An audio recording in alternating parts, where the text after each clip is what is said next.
Hello, friends, and welcome back to r/Entitledparents, where entitled mom steals food from a fast food employee and gives it to her daughter.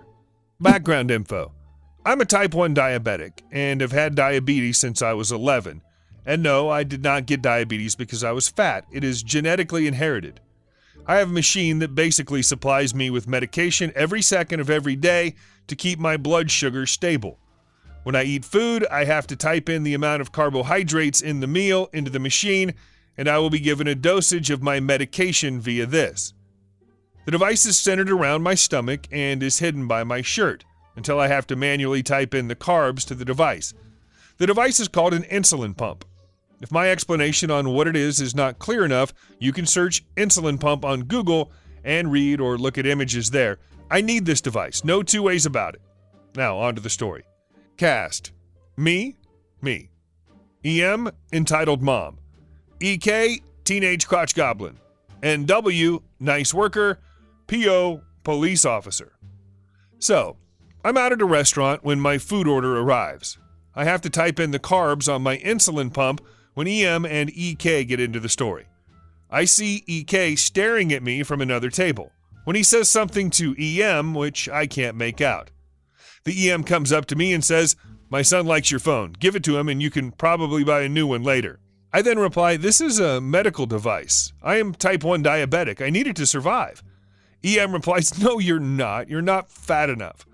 I try to explain that type 1 diabetes is genetically inherited, but I should have known EM has half a brain cell. EM, stop making excuses and give it to him now. Me, lady, I just want to eat. Please leave me alone. EM, not until you hand over the phone. Me, quite annoyed now. Please leave me alone or I will talk to the workers here. The EM doesn't stop, so I go to the waiter who's been serving me, and before I get a word in, the EM says, "He stole my kid's phone. Arrest him now." I tell the worker the whole story and show him that my insulin pump is not a phone, and lo and behold, the worker is also a type 1 diabetic. He tells the EM to leave me alone or the police will be called. All the while this is happening, EK has been screaming about the game he's been playing on his Switch and cursing at it and making a racket, bothering other customers. The EM says, "I know the manager here. He will have you fired if you..." NW, lady, the manager is my uncle. I've never ever seen you before. Leave this young man alone now before I have to ask you to leave. EM storms back to her table. Wait, you thought this was over? As EM is walking back to her table, the EK loses it. He seems to have lost whatever game he was playing and flings his Switch at a framed poster against a wall where a couple were sitting, and the glass shattered over the woman's arm, causing bleeding. Everyone is furious, the police are called, and the EM and EK are taken away, and the couple are pressing charges, and everyone there got a coupon. Yay! I hope to never encounter this scenario again, although it was a great feeling to see EK and EM being taken away. And our next story. Entitled mom vandalizes my car because I won't give her my parking spot. I enjoy this sub frequently, but never thought I'd have a genuine EP story to share. However, today I crossed paths with the Mega Karen, and although she seriously disrupted my day, I'm kind of tickled to finally be able to contribute something. Cast, ME, meticulous eraser. EM, excessively monstrous. EK, kid. I work in an office building with about 36 companies operating on the premises, and because of the odd layout of the building, we have 6 different parking lots. I prefer using the hidden lot that requires you to drive through one of the indoor lots to reach, which, between being hard to find and all of the spots being marked compact, is usually less crowded than some of the lots closer to the road. Not to mention that the door into the building from that lot is right next to my office, so it's convenient in every way for me personally. Today it was raining cats and dogs when I arrived at the office. For some reason, my normal lot was unusually full. However, someone pulled out of a prime space just as I arrived, giving me a much shorter walk through the wetness to reach the door. I exchange polite nods with the guy leaving, then pull into the space behind him. As I'm getting out of my car and grabbing my laptop bag out of the back, I hear some distant car horn honking, but think nothing of it since it's practically on the other side of the lot. When I turn around to head inside, though, EM rolls up in an oversized SUV and slides to a stop on the wet pavement between me and the building, splashing me with a bit of puddle in the process. EM, that spot wasn't for you. Me, excuse me? EM, that parking spot, I was waiting for it. You stole it from me. Me, now irritated. Where? The highway off-ramp?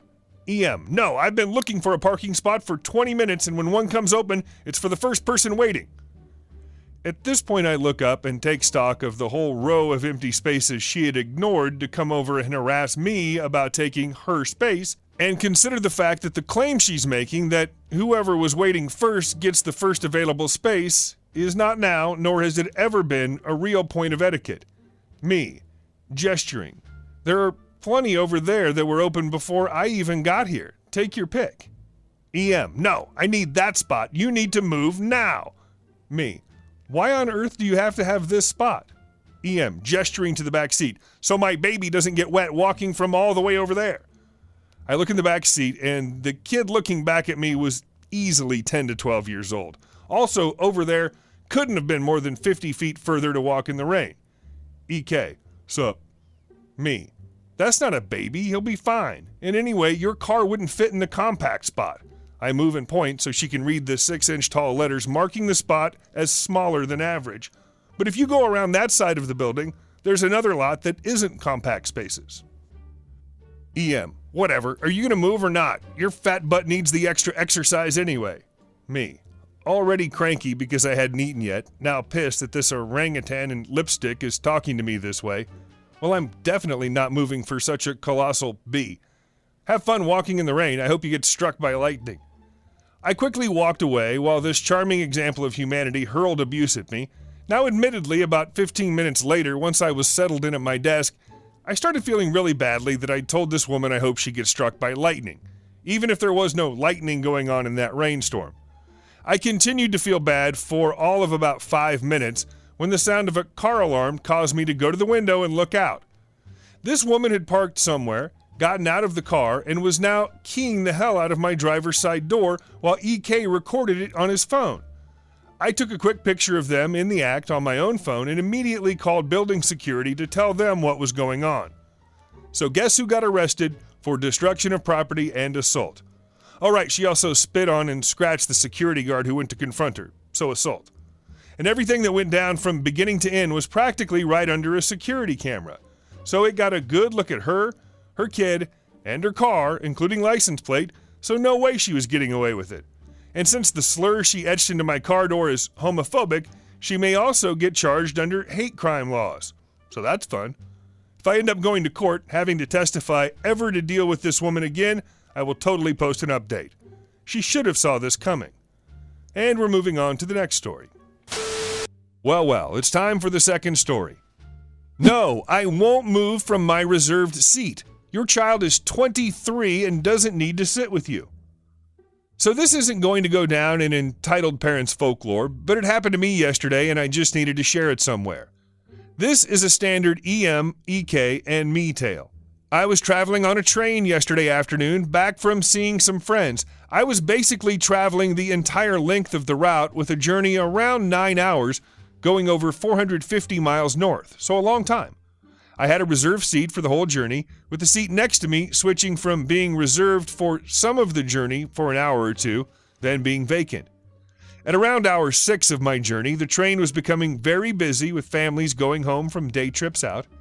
The next stop saw the person sitting next to me depart, and a woman who was looking and acting as if the group of scraggy students, like me, and families with little ones were far beneath her got on with a woman who looked my age, who were both looking around for a seat.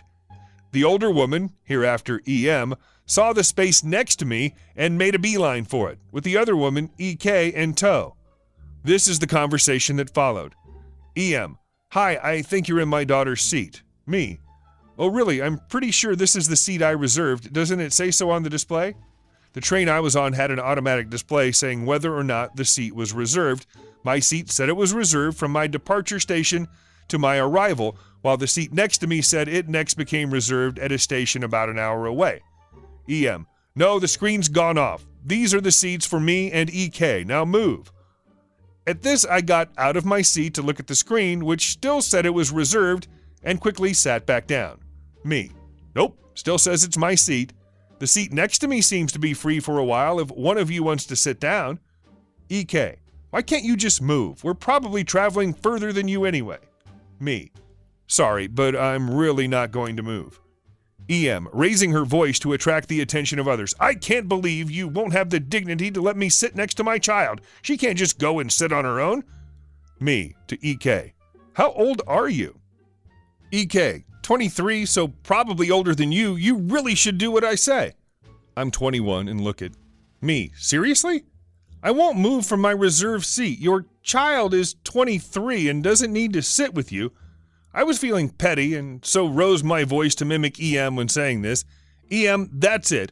We're getting the staff. I will not be spoken to like this by a child.